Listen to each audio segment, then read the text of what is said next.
The education of children is fundamentally a parental responsibility, not a social responsibility. Various factors contribute to a critique that public schooling can be detrimental to a child's welfare. Yet parents routinely dump their children into the public school system, raising significant questions about their concern for the well-being and development of their children. Bullying has become a prevalent issue in many public schools, affecting children's mental health and overall well-being. Research indicates that students who experience bullying suffer from increased rates of anxiety, depression, and lower self-esteem. This toxic environment can lead to long-term psychological effects that extend into adulthood. A school setting that allows such behavior to persist without adequate intervention could be viewed as a direct neglect of children's emotional welfare. While school policies often claim to address bullying, the reality is that enforcement may be lax, and victims may feel unsupported. When institutions fail to provide a safe learning environment, they contribute to an atmosphere that could be construed as abusive. Thus, the systemic inadequacies of public schools might warrant the argument that sending a child to such an environment is neglectful. Public schools frequently face criticism regarding content and curriculum, particularly regarding ideological indoctrination. Critics argue that public education often promotes specific viewpoints, political or social, over balanced perspectives. Such indoctrination may limit children's ability to think critically and consider diverse viewpoints. Parents have the fundamental right to shape their children's beliefs and values, and public schools can infringe upon this responsibility. The risk of indoctrination compromises the educational goal of fostering critical thinking.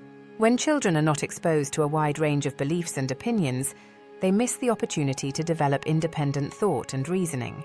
This lack of critical engagement could be seen as educational neglect, as children are not given the tools necessary to succeed in an increasingly complex world. For many families, public schools function as a childcare solution that allows parents to fulfill work obligations. This perspective reduces the educational experience to one of mere supervision, depriving children of quality academic instruction and engagement. Children become passive participants in their education rather than active learners, leading to apathy and disengagement.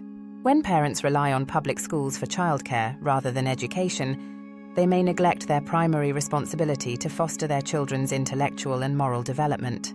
Why are so many parents having children without having a plan for their children's educational needs, without an articulable purpose for their children's lives, and without a defined career path?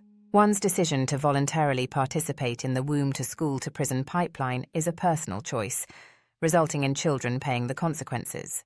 Genuine parental involvement is crucial for a child's success, and when this is supplanted by reliance on public institutions, it raises questions about parental commitment and fitness. Parents have a moral and ethical obligation to educate their children. This responsibility encompasses not just academic instruction, but also the values and life skills necessary for holistic development. If parents are unable or unwilling to fulfill this role, it raises concerns about their readiness and suitability for parenthood.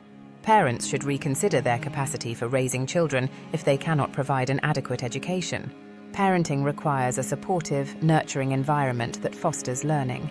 Parenting is a serious commitment that demands both time and effort, reflecting a child's best interests.